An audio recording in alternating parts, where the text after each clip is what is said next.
दोस्तों, हम सब जानते हैं कि शाहीन बाग का नाम अब पूरी दुनिया में मशहूर हो चुका है।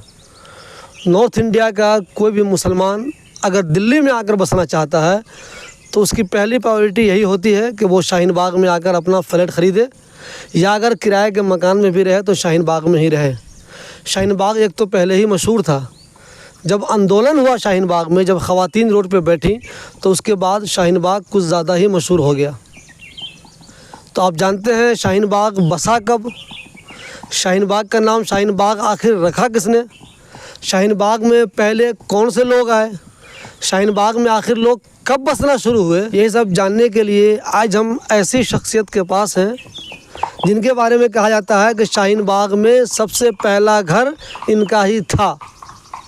जहाँ शाहीन बाग में जिस आदमी ने सबसे पहले घर बनाया था वो आज हमारे साथ हैं। ये मैं अपनी खुशकिस्मती समझता हूँ कि जब मैं बदायूं आया हूँ तो आज मेरी मुलाकात इनसे हो गई। सर, सबसे पहले मुझे आप अपने बारे में कुछ बताइए। कोशिश ये करूँगा कि कोई बात झूठी ना हो जो मेरे हाथ में है।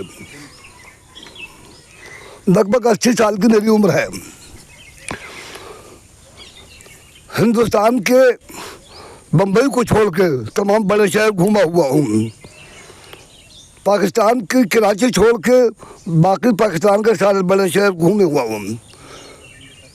2,500 आदमी बच्चे मेरे रिश्तेदार पाकिस्तान में हैं। मैं उनके पास 2 बार गया भी हूँ। अब जन कहाँ गए, क्या हुआ, कुछ नहीं मालूम। शाहीन बाग दिल्ली में मैं 1956 में रोजी रोटी की तलाश में मैं और एक मेरे बड़ा भाई थे अब्दुल हलीम खान, मेरा नाम है मोहम्मद सलीम खां। गांव के हालात ख़राब हुए तो हम लोग दिल्ली हमारे बाप ने भेज दिया। वहाँ हमने पहले हमदर्द में काम किया। जमुना के ऊपर सिर्फ एक पुल था लोहे का।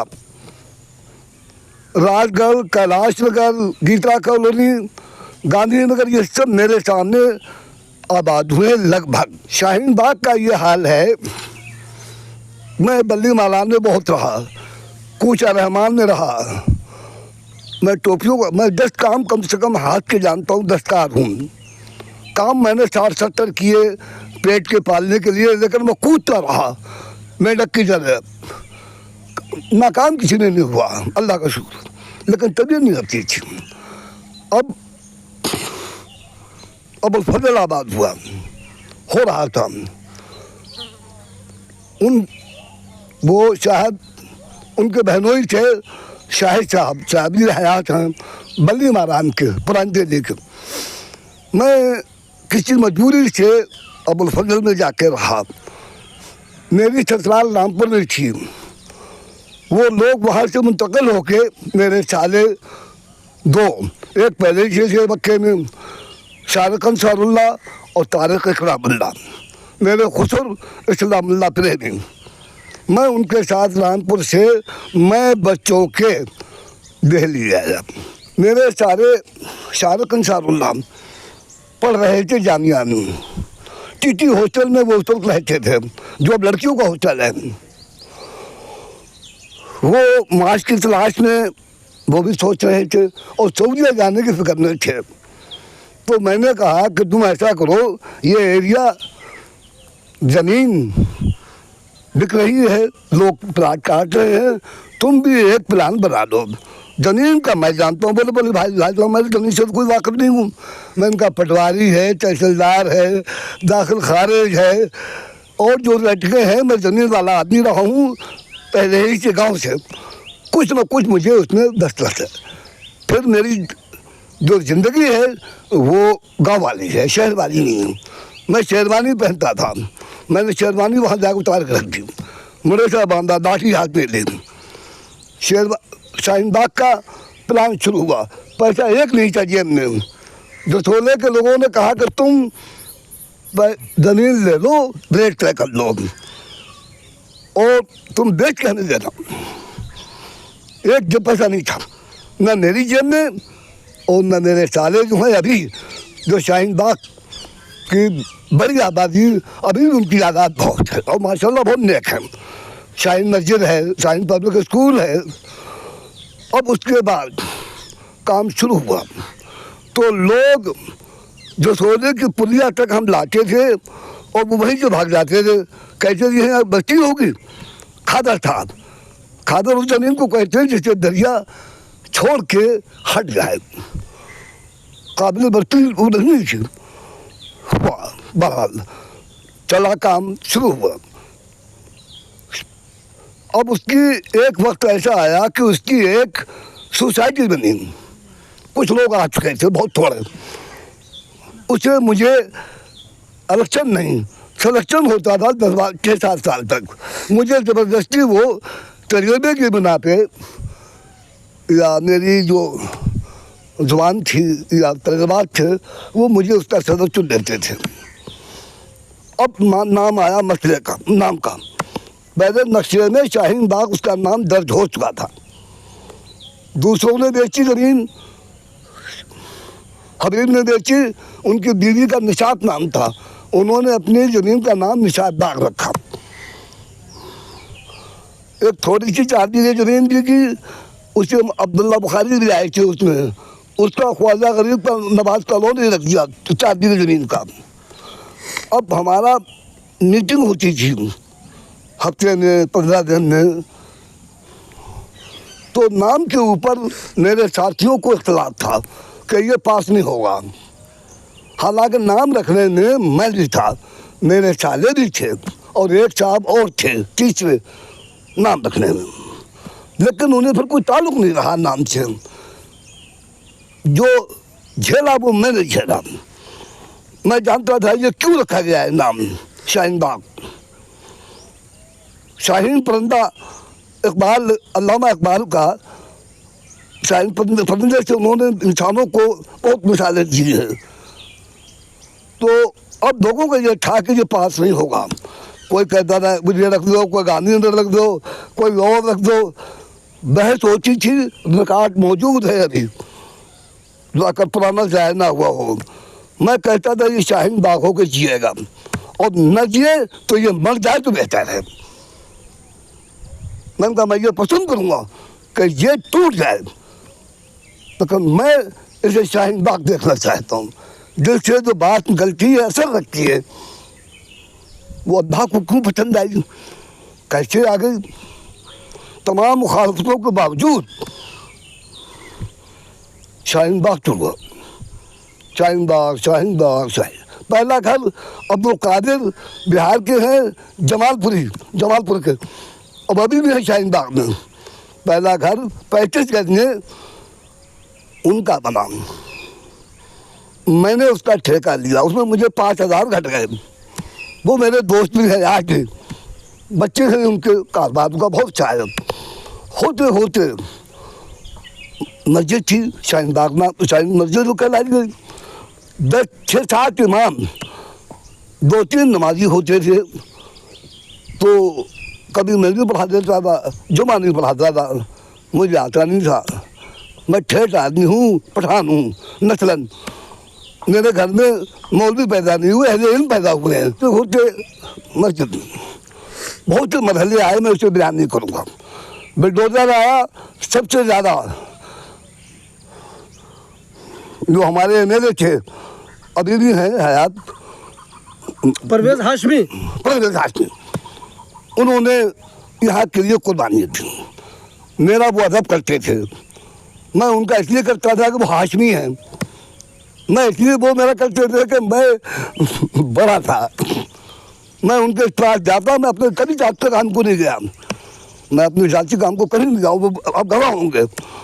मैं सिर्फ इस बच्चे का, कई दफ़े मैंने अहमद बुखारी को बुलाया और वो आए, ताकि कहीं झगड़े वाली बातें होती थी। उन्होंने समझाया, उनका बहुत हाथ है इसके अंदर। गुजरों का बहुत बड़ा हाथ है, जसोले के गुजर, इसकी आबाद करने में। हालांकि ऐसा है कि किसी का घर कहीं बना है और उसके कागज कहीं के हैं, मुझे मालूम नहीं। मैं खेतों की मेढ़ों को जानता हूँ, फसल होती थी, मैं उसे जानता हूँ।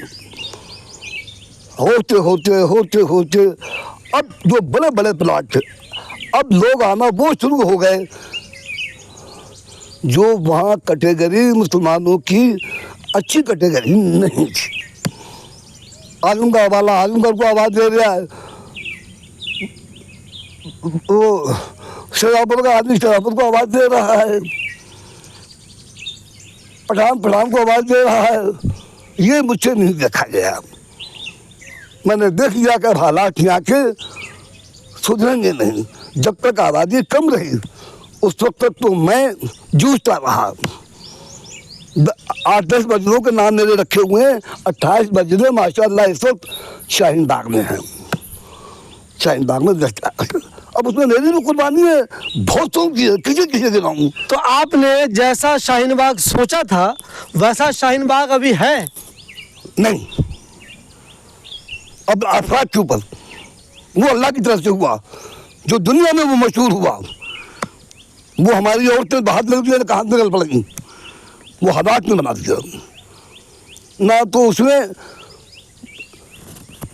जो वो फरेब खोलना चाहिए, जो पला हो कर गसों में, उसे क्या पता कि क्या है। रसमें रहा शाहबाजी शाहीन नहीं रहते हैं, उसमें गिर रहते हैं, जो मर्दार खाते हैं। अखलाक को एक बात, वैसे कम बोलते हैं, वैसे झूठ बोलते हैं, वैसी चीज़ मिलाते हैं। बल्कि मैं ये कहूँ कि और कौमों के मुकाबले में मुस्लिम आबादी जहाँ बिल्कुल है, उनकी हालत ठीक नहीं है। इंसान कम है, वो इंसान कम है। और मुसलमान तो अब छोड़िए, मैं फतवा नहीं ले सकता। सर मुझे ये बताइए कि आपने जिस शाहीन बाग का ख्वाब देखा था, जो आप लोगों ने जिस शाहीन बाग का ख्वाब देखा था, जैसा आप चाहते थे, तो क्या वैसा तो नहीं है ना अब? कि एक अच्छी बस्ती होगी, चार तरफ से खुली हुई है। शाहीन बाग वो मेरे वकूफ़ वाकिफ है कि चार तरफ से खुला हुआ है। एक तरफ उसके जमना है, एक तरफ उसकी हाईवे है जो बाप को आबादी हुई, एक तरफ उसके अबुल फजल है। चार तरफ का खुला हुआ प्लाट है वो। अगर लोग अच्छे होते, ज़मीन वही अच्छी होती है जहाँ लोग अच्छे आए। अभी जन्नत मालूम होने लगेगी या ज्वारी झंडारी आ जाए तो ये दोस्त लगने लगेगी। लोग अच्छे नहीं आए, और जो आए थे वो छोटे तुझे भी सलाम और बड़े तुझे भी सलाम। उनका कोई मिशन नहीं था, सिर्फ पैदा करना और पेट पालना। सर चूँकि आपने शाहीन बाग को कायम किया है, तो अगर मैं ये जानना चाहूँ कि अब जो वहाँ लोग रहते हैं उनको आप क्या मशवरा देना चाहेंगे? मेरा क्या मशवरा है, उनके सामने घर घर में वो किताब रखी हुई है जिसे वो पढ़ते हैं। 28 मस्जिदें हैं, वाज होते हैं, लेकिन इस काम सुनना और इस काम उड़ाना, पंचों की बात सर आंखों पे, पर नाला वहीं के रहेगा। उर्मा बिगड़े हैं, और मछली सर के सर से बिगड़ती है। जिसके उर्मा बिगड़ जाए वो कौम कभी सुधरेगी नहीं। उर्मा बिगड़े हैं इंतहाई, मैं छोड़िए वो लफ्ज़ नहीं कर सकता। जो कर रहे हैं वो अल्लाह ताला के इल्म है। जो अच्छा कर रहे हैं, बुराई की जड़ों को पानी देने वाले भी हैं, अच्छाई की जड़ों को पानी देने वाले भी हैं। वो कम है, बगैर ज़्यादा है। देखिए दोस्तों, हमने आपको किस अजीम शख्सियत से मिलवाया। जी हाँ, ये वो हैं 2, 4, 5 लोगों में शामिल है जिन्होंने शाहीन बाग को बसाया है। सोचिए इन्होंने कितनी मेहनत की होगी, कितनी कुर्बानी दी होगी, क्या क्या झेला होगा इन्होंने उस वक्त, ये सोचकर कि मुसलमानों की एक बेहतरीन बस्ती आबाद हो जाएगी। मगर अब आप शाहीन बाग को देखिए, नाम तो है शाहीन बाग, आपको पढ़े लिखे लोग भी नज़र आएंगे, लेकिन ज़रा गौर कीजिए वहाँ क्या क्या बुराइयाँ हैं। लोग दूसरों का घर कब्ज़ा करते हैं, फ्लैट कब्ज़ा करते हैं, चोरी होती है, फ्रॉड होता है, और वो हर बुराई शाहीन बाग में होती है जो एक बदनाम कॉलोनी में होती है। शाहीन बाग में वो सारी बुराइयां होती हैं जो एक बदनाम कॉलोनी में होती हैं। बुज़ुर्गों ने कितनी मेहनत की, मगर क्या उन्हें वो शाहीन बाग मिला? उन्हें वो शाहीन बाग मिला जिसकी वो तमन्ना रखते थे? जी नहीं, उनको वो शाहीन बाग नहीं मिला। अब भले ही वहाँ कीमा, कुरमा, निहारी, बिरयानी की दुकानें खुल गई हैं, लेकिन जितनी दुकानें खुली हैं उससे कहीं ज़्यादा वहाँ बदतमीज़ियाँ बढ़ी हैं। आपस में ताल्लुकात लोगों के ख़राब हुए हैं। हालात तो इतने ख़राब हुए हैं कि मस्जिदों में भी झगड़े होते हैं। जी सर। मैं एक वाक़या बयान करता हूँ, वाक़या बहुत है। एक जलसा हुआ शाहीन बाग में, उसमें परवेज़ हाशमी और बिधौड़ी जो MLA रह चुके हैं और शायद अभी भी हों, वो भी इस जलसे में, मैं भी उसमें मौजूद था, लेकिन मैं दूर बैठा था, मगर मुझे देख लिया था परवेज़ हाशमी ने कि मैं हूँ।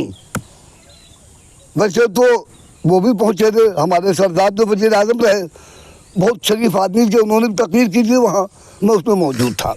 छोड़िए, तो उसमें सबका इशारा ये था जग्गन के खाकी जग्गन सिंह की ज़मीन की तरफ को कि ये ज़मीन ग्राम समाज है। जग्गन बहुत बड़ा, मैं कुछ कह नहीं सकता, और किस अखलाक का है वो मैं जानता हूँ। अब तो वो थोड़े पागल हो गए, 10-12 तो ड्राइवर हैं तो उसके। तो हर आदमी का निशाना ये था कि मस्जिद कहाँ बनेगी, मंदिर कहाँ बनेगा, स्कूल कहाँ बनेंगे, ये ग्राम समाज है। उसकी अभी बहुत ज़मीन है वहाँ, मैं था उसमें। जलसा ख़त्म हुआ, ये लोग मोइन खा के मोइन साहब के घर चले गए खुसूसी मेहमान, और मेरी जो सोसाइटी के थे मेंबर वो भी चले गए वहीं को नाश्ते को। मुझे एक आदमी बुलाने आया कि परवेज़ हाशमी बुला रहे हैं आपको। मैंने कहा क्यों बुला रहे हैं, क्या करूँ? खैर गया तो कुछ लोग टेबल पे और कुर्सियों पे नाश्ता कर रहे थे। मेरी सोसाइटी के लोग नीचे फर्श बिछा था दोबरा, उस पर खा रहे थे। मुझसे कहा आइए, मैंने कहा मैं यहाँ इसलिए नहीं बैठूंगा कि आप यहाँ बैठे हैं, और मैं वहाँ ये यहाँ नहीं बैठूंगा कि आप यहाँ बैठे हैं। मुझसे खड़े खड़े बात करिए। मुझसे बोले आपने सुना? मैंने कहा हाँ सुना।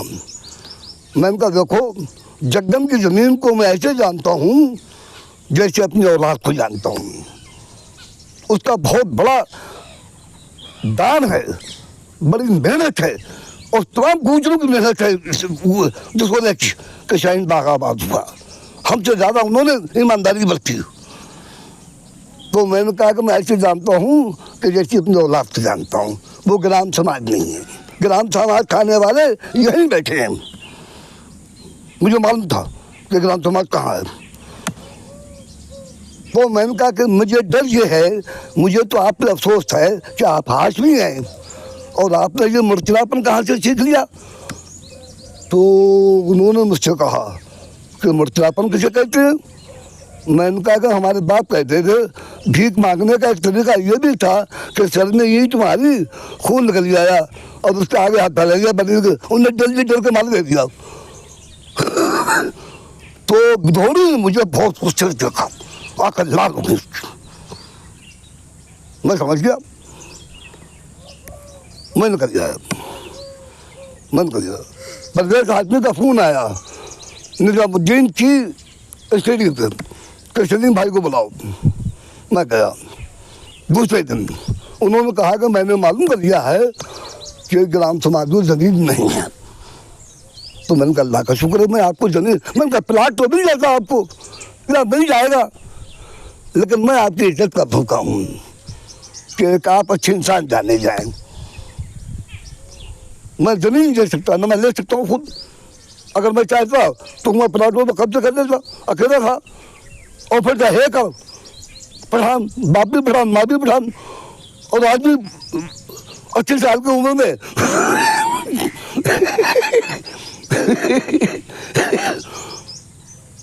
मुझसे बर्दाश्त नहीं होता है। और वहाँ गांधी जी ने कहा है कि उस जगह मत जाओ जहाँ चाहे सोने की बारिश हो रही हो, जहाँ तुम्हारी इज्जत नहीं है। दोस्तों, अभी आपको हमने जिस सलीम खान साहब का इंटरव्यू दिखाया वो आप बदायूं में रहते हैं। जी, शाहीन बाग में सालों तक रहे। ये शाहीन बाग कायम किया, हज़ारों लाखों लोगों के लिए उन्होंने एक नया जगह बना दी, एक नई जगह दे दी उनको रहने के लिए। अब वो सलीम खान साहब अब बदायूं में रहते हैं। जी हाँ, ये उनका फार्म हाउस है जो आप देख रहे हैं। ये जो खूबसूरत सा फार्म हाउस देख रहे हैं, ये सलीम खान साहब का है। बहुत बेहतरीन फार्म हाउस है ये। मैं भी घूमा हूँ पूरी तरह से। इसमें बहुत कुछ है, इसमें देखने की चीज़ें ऐसी है। अगर आप इसको गौर से देखें, कभी मैं कुछ लोगों को मशवरा दूंगा, अगर आप यहाँ आएँ तो सलीम खान साहब के बच्चों से या सलीम खान से किसी का रब्ता कायम हो सके तो उनके इस घर पे ज़रूर आइए। आप देख के आप हैरान हो जाएंगे कितना बेहतरीन तरीके से उन्होंने इस फार्म हाउस को बनाया हुआ है। ऐसा लगेगा आपको एक बिल्कुल जो सेंचुरी होता है ना, वो है, बिल्कुल लगेगा आपको बर्ड सेंचुरी। अगर आप लोग गए होंगे तो वो हो सकता है बिग साइज़ में हो, लेकिन एक छोटे साइज़ में क्या क्या कुछ है यहाँ देखिए आप। ये कितना बेहतरीन तरीके से इन्होंने बनाया हुआ है। ऐसे बहुत से लोग हैं जो आज भी शाहीन बाग में 1-2 कमरों के फ्लैट में या 3-4 कमरों के फ्लैट में रहते हैं, परेशान रहते हैं। सलीम खान साहब ने दूसरों के लिए शाहीन बाग तो बसा दिया, लेकिन अब वो खुद यहाँ आ गए हैं और देखिए बदायूं में कितनी शानदार की ज़िंदगी गुजार रहे हैं। जो लोग शाहीन बाग में घूमते रहते हैं, ख़ास तौर पे मैं 40 फुटा रोड के लोगों को कहता हूँ, जब आप वहाँ घूमते रहते हो, वहाँ निहारी, कोरमा, मटन सब कुछ खाते रहते हो, तो सोचते हो कभी कि ये शाहीन बाग किसने बसाया था और आज जो तुम ऐश कर रहे हो उसके पीछे किन लोगों की मेहनत थी। उन्हीं कुछ लोगों में से एक है सलीम खान साहब, जो अब बदायूं में रहते हैं परमानेंट अपने इसी शानदार फार्म हाउस में। बिल्कुल चैन की ज़िंदगी, ऐसा लगता है बिल्कुल कुदरत के करीब।